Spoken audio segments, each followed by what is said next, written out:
महाराष्ट्राचा तू जागर हो, निर्मितीचा तू सागर हो, उकेल्याची तू भाकर हो, दुःखितांची तू पुंकर हो. लढण्याची, जिंकण्याची, आरंभाची, अंताची, टाकलेल्या पावलांची, जागलेल्या रातींची, राखलेल्या संयमाची, मोडलेल्या चौकटींची, साऱ्यांची तू जय हो.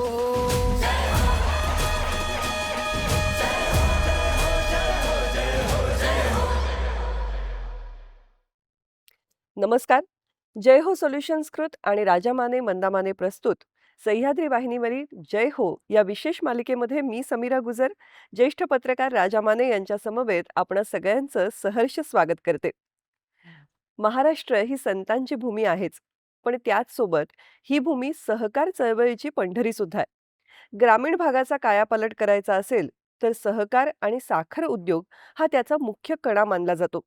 सहकार क्षेत्रात काम करत असताना अनेक राजकीय स्थित्यंतर पाहत, अनेक आव्हानांचा सामना करत सलग 35 वर्षापेक्षा अधिक काळ प्रामाणिकपणे, पारदर्शकपणे आणि लोकांना निष्कलंक सेवा देणारं एक नेतृत्व आज आपल्यासोबत आहे. त्यांच्या या संपूर्ण प्रवासाकडूनच खूप काही शिकण्यासारखं आहे. आपल्यासोबत आहेत अष्टपैलू, अनुभवी, सहकार क्षेत्राचा दांडगा अभ्यास असलेले असे मानसिंगरावजी चव्हाण. सातारा जिल्ह्यातील कोरेगाव तालुक्यातल्या खेड या एका छोट्याशा गावातून, एका सामान्य शेतकरी कुटुंबातून सुरू झालेला त्यांचा प्रवास, शालेय शिक्षण, कॉलेजमधलं धडाडीचं नेतृत्व, त्यानंतर घेतलेली MBAची उच्च पदवी आणि तिथून थेट सहकार क्षेत्रात पडलेलं पाऊल असा झालेला आहे. आणि सहकार क्षेत्रातल्या त्यांच्या अनुभवातून आज वेगवेगळी विकासाची कामं सुरू झालेली आहेत. त्या सगळ्याविषयी आपण जाणून घेणार आहोत. पण सुरुवात करूया एका ध्वनिचित्रफितीने. सहकार क्षेत्रातील दिग्गज नेते कैलासवासी औदुंबर अण्णा पाटील, कैलासवासी राजाभाऊ पाटील आणि कैलासवासी वसंतदादा फाळे यांच्या मार्गदर्शनाखाली पंढरपूरच्या विठ्ठल सहकारी साखर कारखान्यामध्ये मानसिंगराव यांनी कामाला सुरुवात केली. बघता बघता आपल्या कौशल्याच्या जोरावर विठ्ठल परिवारामध्ये सलग 33 वर्षांची प्रदीर्घ आणि ऐतिहासिक सेवा त्यांनी दिली. त्यांची हीच निष्ठा आणि कामाचा वेग पाहून माननीय आमदार भारत नाना भालके यांनी त्यांच्यावर कार्यकारी संचालक पदाची मोठी जबाबदारी सोपवली. साताऱ्याहून आलेला एक तरुण सोलापूर जिल्ह्याच्या सहकार क्षेत्रात जातो आणि तिथल्या शेतकऱ्यांच्या गळ्यातील ताईत बनतो, हे खरोखरच अभिमानास्पद आहे. त्यांच्या याच अफाट अनुभवाची दखल घेऊन पुढे माननीय आमदार धनाजी तात्या साठे यांनी त्यांची कुर्मदास सहकारी साखर कारखान्याच्या कार्यकारी संचालकपदी नियुक्ती केली. विशेष म्हणजे त्यांच्या 61व्या वाढदिवसानिमित्त कारखान्याच्या कर्मचाऱ्यांनी त्यांना चक्क ॲक्टिवा गाडी भेट देऊन जो सत्कार केला, तो सत्कार नव्हता तर तो चव्हाण सरांनी कमावलेल्या माणसांच्या प्रेमाचा जिवंत पुरावा होता. ही ध्वनिचित्रफित पाहून मानसिंगराव, तुम्ही एकंदरीत ग्रामीण महाराष्ट्राशी किती एकरूप झालेला याचं म्हणजे साक्ष मिळते. तर तुमची सुरुवात ग्रामीण भागातून काम करत असताना एक शेतकऱ्याचा मुलगा म्हणून तुमच्या करिअरची सुरुवात कशी झाली? रामकृष्ण हरी. रामकृष्ण हरी. सगळ्यांना. मी एक शेतकऱ्याचा मुलगा.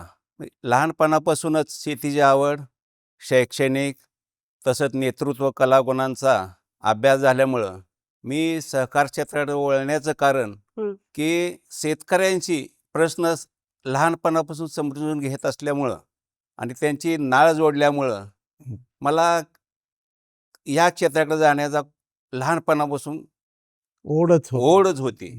कारण काय होत होतं, मी लहानपणी असताना 8वी 9वीला असताना सुद्धा माझा घरचा शेतीचा ऊस शुगर फॅक्टरीला जायचा. त्या काळात सुद्धा मी वडिलांच्या बरोबर कारखाना बघायसाठी गेलो. मग त्यावेळी मनात जिद्द ठेवली होती. हं. इयत्ता 9वीला 10वीला असताना की आपल्याला साखर कारखान्यात नोकरी करायची. 10वीला माझा तसं IQ लेवल फार कमी, सर्वसामान्य खेड्यातला विद्यार्थी. तरीसुद्धा 35-40% पास झालो 10वीला मॅडम. हं, हं. हं.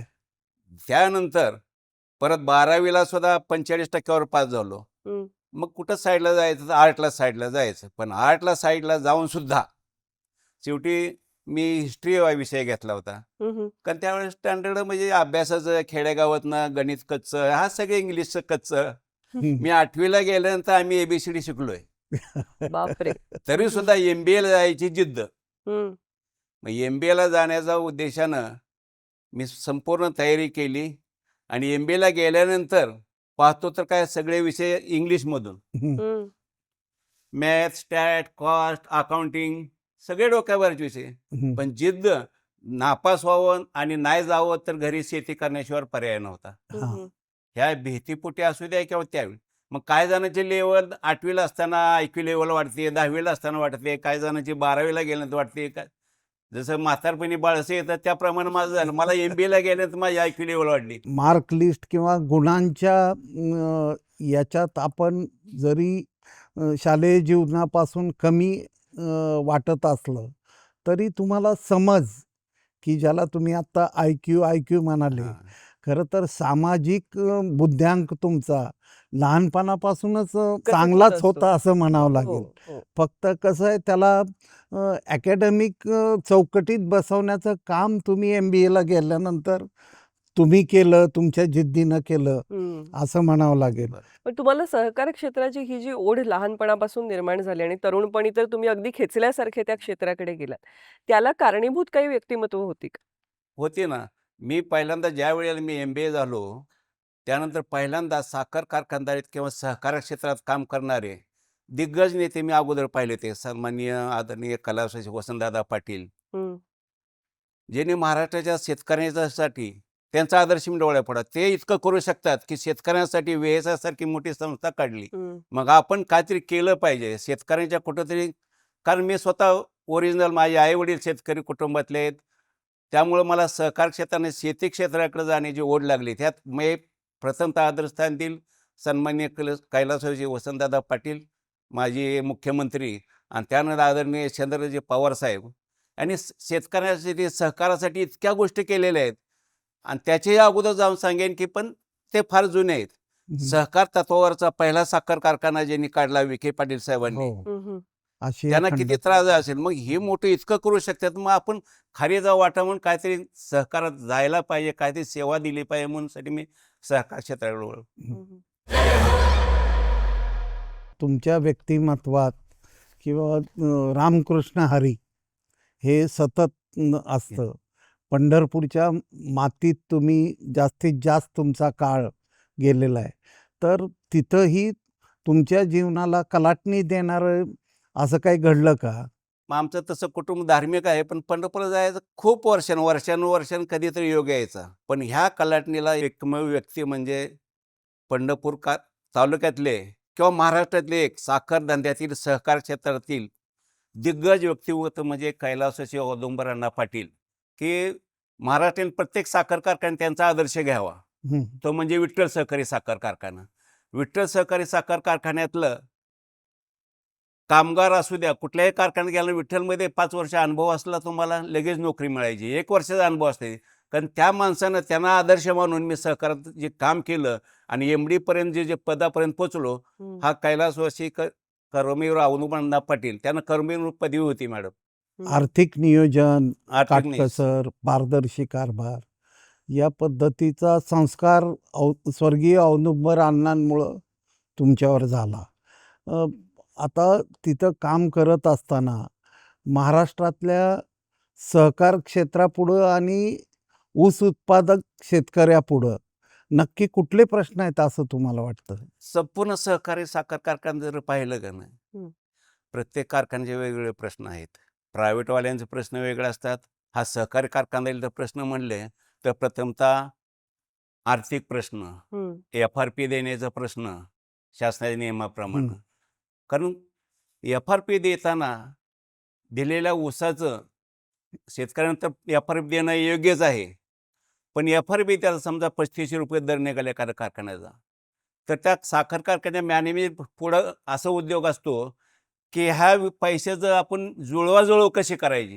हं. पैसे तर प्रत्येक महिन्याला दिले पाहिजेत. तयार असलेले साखरेचे पैसे स्टेप बाय स्टेप दिले जातात, बरोबर. मिळतात म्हणजे उत्पन्न.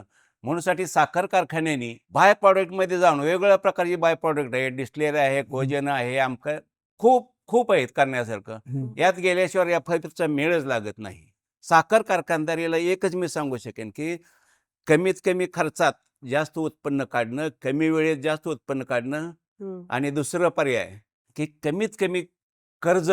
स्वर्गीय वसंतदादा पाटलांची एक व्याजासंदर्भातले ज्यावेळी ते सांगलीतला त्यांचा कारखाना वसंतदादा, बरोबर. हं. उभारणी चालू होती आणि त्या कारखान्याची अत्याधुनिक मशिनरी ही अ, अ, मुंबईहून सांगलीला पोहोचणार होती. त्याला साधारण 11 ते 15 दिवस लागणार होते. हं, हं. तर त्या काळात त्यांनी बँकेच्या घेतलेल्या कर्जाचा जो चेक होता तो बँकेत जमा केला नाही. हं. त्याचं कारण असं की हे 11 दिवस 15 दिवसाचं व्याज जे आहे हं. ते मी माझ्या शेतकऱ्याच्या डोक्यावर वाढवेन. हं, हं. म्हणजे इतका बारकाईचा विचार सहकारात महाराष्ट्रात केला गेला आणि त्या परंपरेत तुम्ही अगदी रांगडेपणानं पण मूळ प्रश्नाला धरून असं काम सहकार क्षेत्रात केलं, याचा आम्हाला खूप अभिमान आणि आनंद वाटतो मानसिंगराव. हं. परंतु हे करत असताना आपण शेतीच्या कामात देखील रस दाखवल्याचं जाणवतं. तुम्ही ज्या ज्या कारखान्यावर काम केलं तिथं शेतकऱ्यांसाठी वेगवेगळ्या योजना आणण्याचा प्रयत्न केला. तर तो प्रयत्न कशा प्रकारचा होता? आता शेतकऱ्यासाठी खूप योजना आणल्या गेल्या पूर्वी. एक बेने प्लॉट करणे. हं. पूर्वी पारंपरिक पद्धतीनं शेती करायचो.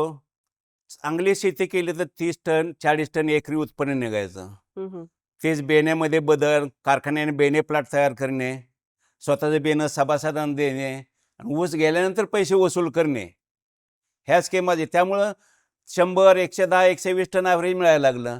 हं. त्याचबरोबर कारखान्याच्या वतीनं खतं घ्यायची, शेतकऱ्यांना वाटायची. एकरी काय 6 एकर 6 पोत्याचा डोस असू द्या, 10 एकर डोस असू द्या, असे वॅगन आम्ही खतं खरेदी केली. हं, हं. शेतकऱ्याच्या बांधावर खतं पोच केली बरोबर. हां. आणि ऊस गेल्यानंतर ते खताचं रिटर्न घ्यायचे पैसे. हां. अशा स्कीमा घ्यायचं. बेनं द्यायचं, ऊस द्यायचा, म्हणजे शेतकऱ्याला आर्थिक बळ देणं. आर्थिक बळ द्यायचं, सगळं हं. पाणी सिंचनासाठी द्यायचं, ठिबकच्या योजना राबवल्या. हं, हं.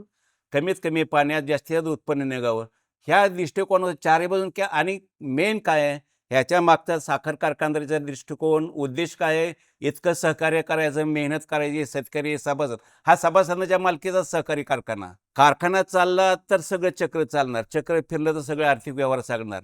औदुंबर अण्णांचं एक वाक्य होतं हं.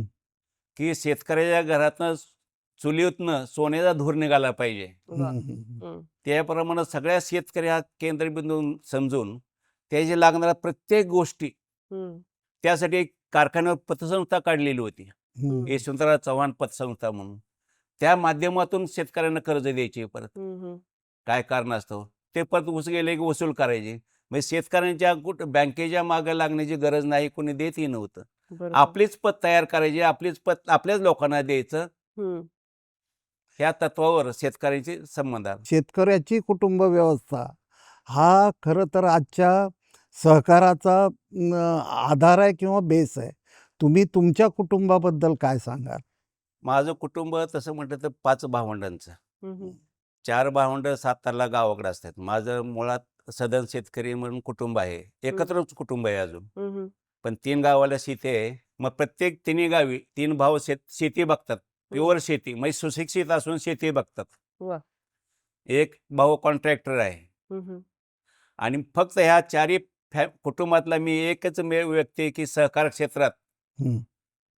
पंढरपूरला कार्यरत. गेलेलो. साताराहून पंढरपूर ते 150 किलोमीटरचं अंतर आहे. हं. पूर्वी सहसा सोलापूर जिल्ह्यात लोकच जात नव्हते, नोकरीला नाही कशालाच नाही. हं. दुष्काळी जिल्हा म्हणून जाहीर असायचा. बरोबर. मग ह्या कुटुंबामध्ये आमची एकत्र फॅमिली असल्यामुळं मला पूर्ण वेळ 5 नोव्हेंबर 1988 पासून जी पूर्ण वेळ कुटुंबानं दिला माझ्यासाठी, हं. की मला म्हणजे तुम्ही औदुंबर अण्णांनी घेऊन गेले इथून, तुम्ही मनमोकळेपणानं प्रामाणिकपणे संस्थेचं नाव कमवा. मी मानसिंग म्हणून पहिले चेअरमन आमचे औदुंबर पाटील मानसिंग म्हणून मला ओळखायचे, फक्त मानसिंग. हं. भारत बालकेंनी मला मॅनेजिंग डायरेक्टर करून मानसिंग राव ही पदवी दिली. प्रत्येकजण मानसिंग राव म्हणायला लागले त्या दिवसापासून. हं. आता राहिलं राहिलं कुटुंब. माझी आई हं. आता 94 वर्षाची आहे. तिची खूप इच्छा असायची माझा मुलगा साहेब झाला पाहिजे. हं. किती शेती असू द्या, काय असू द्या, वडिलांची इच्छा होती. पण माझे वडील 90 साली वारले. मी परिचय ऑफिसर म्हणून जॉईन झालो होतो पंढरपूरला त्यानंतर. त्यावेळेला माझं संपूर्ण कुटुंब आई समेत माझ्या सत्कारासाठी पंढरपूरला आले. हं. मग तो जो क्षण होता का नाही, की सगळ्यात स्वर्गाहून सुंदर असा क्षण होता, की कुटुंबाने इतके वर्ष 35 वर्ष काय केलं या मानसिंगनी, हं. हं. हे वारंवार यायचे महिन्याचे. पण त्या दिवसात तो जो क्षण आहे, त्या कुटुंबासाठी मी 100% योगदान त्या कुटुंबाला देतो. तुमचा कर्मचारी वर्ग असेल, तुमची टीम जी तुम्ही तयार केली आणि त्यांनी निरोप समारंभाच्या वेळेस तुम्हाला अतिशय हृद्य असा निरोप समारंभ तो झाला होता. तर त्या टीमविषयी काय सांगाल? त्या कुटुंबाविषयी काय सांगाल? आता ते एक कुटुंब होतं कुरुंबाला सहकारी साखर कारखाना. त्या काळचे त्या कारखान्याचे चेअरमन ॲडव्होकेट धनाजीराव तात्या माजी आमदार आहेत ते साठे. त्यांचे चिरंजीव दादासाहेब साठे आहेत. त्यांच्या सुनबाई मिनलताई साठे नगराध्यक्ष आहेत. त्यांचे मामा बाप्पासाहेब म्हणून आहेत. हे सहकारी जरी साखर कारखाना असला तरी हे स्वतःची जमिनी मॉर्गेज ठेवून कारखान्याला आर्थिक परिस्थिती बळ देणारा कुठला चेअरमन नाही महाराष्ट्रात साहेब. हां. स्वतःची प्रॉपर्टी मॉर्गेज ठेवून सहकारी तत्वातल्या कारखान्याला आर्थिक सहाय्य करणारी एवढीच मेंबर. आणि त्यांच्या त्या विश्वासाला किंवा जिद्दीला लाजून मी स्वतःहून तिथं नोकरी करायचं स्वीकारलं आणि जबाबदारी घेतली. हं. हं. आणि तिथले जाणारे कामगार, प्रत्येक कारखान्याची परिस्थिती वेगळी होती मॅडम. त्या कारखान्याची तर तो कारखाना 1 वर्ष 30,000 टन गाळप केलं, 1 वर्ष 20,000 टन केलं, 1 वर्ष बंदच होता. हं. आणि मला बोलवून घेतल्यानंतर हे माणसं बघितल्यानंतर आपोआप मन पागळतं. मी म्हटलं काहीही करायचं पण आपण हा कारखाना चालूच यशस्वी करायचा. करून. इतकी विश्वासू माणसं, आपली माणसं, सगळं इतकं पितृतुल्य माणसं, इतके जबाबदारी टाकतात. आपल्यात आहे तरी काय. मी तर अकाउंटचा नाही, टेक्निकल नाही. का मी तात्यांना विचारलं, हं. तुम्ही मला कशासाठी घेतले? म्हणलं तुम्हाला नंतर सांगेन. 3 वर्षांनी मला सांगितलं भाषणाच्या वेळी, हं. हं. निरोप संभाजी वेळी. कारण त्या कारखान्यात बंद असल्यामुळं आर्थिक नियोजन नव्हतं. हं. कसलाच फायनान्स नाही. लहान कॅपॅसिटीचा कारखाना. नॅशनल बँका पैसे देत नव्हते हं. आणि देतही नाहीत. मग करायचं काय? सगळे मीटिंग बसलेले आहेत. अकाउंट्स आहेत, चीफ इंजिनियर आहेत, सगळे असे आम्हाला 1 कोटी लागतील, आम्हाला 1 कोटी रुपये लागतील, आम्हाला 1 कोटी रुपये लागतील. पण जे औदुंबर अण्णांची शिकवण आणि विठ्ठल परिवाराची जी शिदोरी जे कमावलेलं नाव होतं, हं. हं. त्या काळात तिथं उपयोगाला. म्हणले काय करायला लागते, तुम्ही काय करू शकता? साठे साहेब म्हणले. तर म्हणलं मी सगळ्या गोष्टी करू शकतो. आपल्याकडे पैसे नाहीत ना, फक्त ठीक आहे म्हणलं. पण त्यांनी मला इतकं पाठबळ दिलं ना, तुम्ही काय करायचं करा, आम्ही तुमच्या पाठीशी आहे. हं. हं. आणि हा जो विश्वास कमावलेला आहे 30 वर्षात 35 वर्षात, मी शेवटच्या 2 वर्ष तिकडे गेलो होतो माढ्याला. हं. हं. हं. त्या विश्वासावर त्यांना म्हटलं मी तुम्हाला काय ते चीफ इंजिनियर म्हणले मटेरियल खरेदीसाठी 1 कोटी रुपये लागतील कारखाना चालू करायला, यंत्रणेला 1 कोटी रुपये लागतील, अजून कामगारांच्या पगाराला 5-50 लाख रुपये लागतील. मग काय करायचं? तर मी म्हणलं लोकांचाही विश्वास माझ्यावर असल्यामुळे मी म्हणलं साखरेपोटी साखर कारखाना चालू झाल्यानंतर साखर विकल्यानंतर पैसे त्यांचे वसूल करायचे. मग त्यांना ॲडव्हान्स घेतले 1-1 कोटी रुपये. हं. मोलॅसिसवर 1 कोटी रुपये ॲडव्हान्स घेतला. हं. म्हणजे रितसर तिथूनच दराप्रमाणे पैसे उभे केले आणि पार्ट्या कारखाना उभ्या केल्या. यशस्वी पार्ट्यांचा केलं.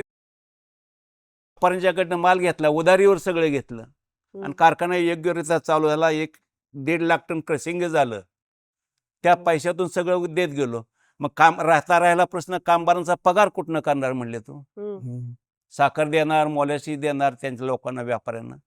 मग तिथं बगॅस बेलिंग मशीन होती, पण कधीही वापरली नव्हती, बंद होती. हं. हं. आणि त्या शेजारी कुर्डवाडी MIDC आहे. हं. मग बघायची पार्टी बोलावल्या. बघायला म्हणलं आम्ही बेलिंग करून बघायला देतो तुम्हाला. त्या पैशात महिन्याला पगार होत गेला आणि मेंटेनन्स होत गेला. हं. अशा दृष्टिकोनातून हे कारखानदारी चालवली आणि कुर्मदास कारखान्याने जी गाडी भेट दिली किंवा हं. संपूर्ण पोशाख एक अंगठी दिली त्याचं एकमेव कारण आहे. हं. त्या कामगारांना इतकं जवळीक केली, त्यांचा मान सन्मान आदर तिथं गेल्यानंतर खांद्यावर थाप टाकणं, बाबा काय अडचण आहे तुझी, घरगुती काय अडचण आहे, हं. कोणाला काय अडचण आहे, त्या 500 रुपये प्रेमातून तर आपल्या उतराई- जवळचे देणे, ह्या गोष्टीमुळे इतकं कामगार जिंकत गेलो ना, त्या कामगारांनी उत्साहपोटीमुळे इतका सर्वते माझा सत्कार केला. हं, हं, हं. याला एकमेव कारण फक्त विश्वास, जिद्द आणि चिकाटी, प्रामाणिकपणा. पण तुमच्या अनुभवाच्या जोरावरती तुम्ही त्या कारखान्याचा कायापालट केलात. त्याला एक नवी संजीवनी दिलीत. आत्ता भविष्यात सहकार क्षेत्रासमोर कोणती आव्हानं आहेत? आणि तुम्हाला तुमच्या अनुभवातून काय वाटतं, की कुठले काही बदल अपेक्षित आहेत का? किंवा काय नेमकं करायला हवं? इथून पुढं साखर कारखानदारी हा विषय फक्त साखरेपुरता मर्यादित न ठेवता हं. त्याला इतर उत्पादनाची जोड दिल्याशिवाय साखर कारखानदारी टिकणारच नाही. त्याबरोबर शासनाची जबाबदारी सुद्धा काही आहेत. हं. समजा मी मगाशी म्हटलं इथेनॉल प्रकल्प सारखा असू द्या किंवा कोजन सारखे प्रकल्प, ह्यांना फिक्स रेट दिले पाहिजेत. केलेल्या कामाचा मोबदला किंवा विकलेली वीज असू द्या किंवा त्यापैकी इन्व्हेस्टमेंट केलेलं कारखान्याने खर्च असू द्या, त्याचं व्याज आणि ह्याचं कॅल्क्युलेशन केलं तर त्याची तुलना केली तर ते अजूनही परवडत नाहीत. म्हणूनसाठी शासनानं सुद्धा समजा साखरेचं सांगितलं मी, FRP बरोबर MSP वाढवणं गरजेचं आहे किंवा साखर कारखानदारी चालवत असताना इतर कारखान्याने बी कमीत कमी खर्चात जास्तीत जास्त उत्पन्न काढणं. हं. त्याचबरोबर ऊस आहे मेन प्रॉडक्ट हं. कारखान्याचं, की जास्तीत जास्त ऊस उत्पादन कसं वाढेल या दृष्टिकोनातून शेतकऱ्यांना अर्थसहाय्य करणं, ठिबक सिंचनसारख्या योजना राबवणं, हं. बी बियाणं करणं आणि त्यानंतर आता नवीन शेतकरी आहेत, त्यांना नवीन तंत्रज्ञानाचा वापर करण्यास सांगणं, हं. की त्या कारखान्याच्या माध्यमातून योजना राबवणं, तर हे कारखानदारी टिकणार आहे. हं. आणि बरोबर. प्रत्येक नवीन शेतकऱ्याने असू द्या किंवा नवीन तरुणांनी असू द्या, साखर कारखानदारीकडे सकारात्मक बघितलं हं. तर साखर कारखानदारी मी एवढं सांगेन, सगळ्यांना शेतकऱ्यांना सांगेन किंवा कारखानदारांना सांगतो की आपण कमीत कमी खर्चात जास्तीत जास्त उत्पन्न कसे मिळेल ह्या दृष्टिकोनातून पाहिलं तरच आपली आर्थिक घडी व्यवस्थित बसेल. हं. नक्कीच. सगळ्या प्रकारचे बाय प्रॉडक्टमध्ये जावा, त्याबरोबर शेतकऱ्यांनाही जास्तीत जास्त सुविधा उपलब्ध करून द्या, एवढंच सांग. तुम्ही आज वेळात वेळ काढून आलात आणि तुमच्या अनुभवातून खूप मोलाचा सल्ला मला वाटतं सहकार विभागासाठी आणि एकंदरीतच कारखानदारीसाठी सुद्धा आपण दिलेला आहे. त्यासाठी मनःपूर्वक आभार. धन्यवाद. आपल्या आयुष्यातला कुठलाही आनंदाचा क्षण असेल तर त्यासाठी आपल्याला गोड पदार्थ हा लागतोच. साखर आपल्या आयुष्यामध्ये गोडवा घेऊन येत असते. पण सहकार क्षेत्रातली साखर जी आहे ती शेतकऱ्याच्या आयुष्यात सुद्धा गोडवा घेऊन आली पाहिजे. कारण तो आपला अन्नदाता आहे. आपल्या संपूर्ण अर्थव्यवस्थेचा कणा हा कृषी क्षेत्र आहे आणि त्यामध्ये हा गोडवा निर्माण करणं हे सहकार क्षेत्राला शक्य आहे. याचं उदाहरण आज मला वाटतं आपण मानसिंगरावांशी गप्पा मारताना अनुभवलेलं आहे. आणि सहकार क्षेत्राचं भविष्य उज्ज्वल व्हावं म्हणून त्यांच्यासारख्या नेतृत्वाचा अनुभव हा निश्चितच आपल्याला उपयोगी पडणार आहे. त्यांचा एक व्यक्ती म्हणून झालेला हा प्रवास, त्यांच्या नेतृत्वाचा झालेला प्रवास हा प्रत्येक तरुणासाठी प्रेरणादायी ठरेल असाच आहे. तो आपल्यासमोर मांडताना आम्हाला खूप आनंद झाला. तुम्हाला हा भाग कसा वाटला हे जाणून घ्यायला आम्हाला नक्कीच आवडणार आहे. तेव्हा तुमच्या प्रतिक्रिया आमच्यापर्यंत जरूर पोहोचवा. अशाच प्रयत्नात आम्ही असतो की महाराष्ट्राची ही जी सकारात्मक बाजू आहे ती जय हो या मालिकेच्या माध्यमातून आपल्यापर्यंत पोहोचवावी. त्यामुळे आणखीन एका अशा दिग्गज व्यक्तिमत्वासह त्यांच्या यशोगाथेसह पुन्हा भेटणार आहोत पुढच्या भागामध्ये. आज इथेच थांबूया. धन्यवाद.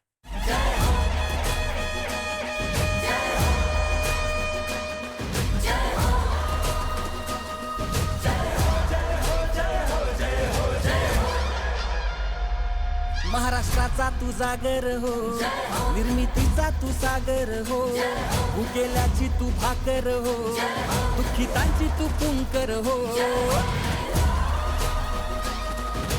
लढण्याची, जिंकण्याची, आरंभाची, अंताची, टाकलेल्या पावलांची, जागलेल्या रातींची, राखलेल्या संयमाची, मोडलेल्या चौकटींची, साऱ्यांची तू जय हो.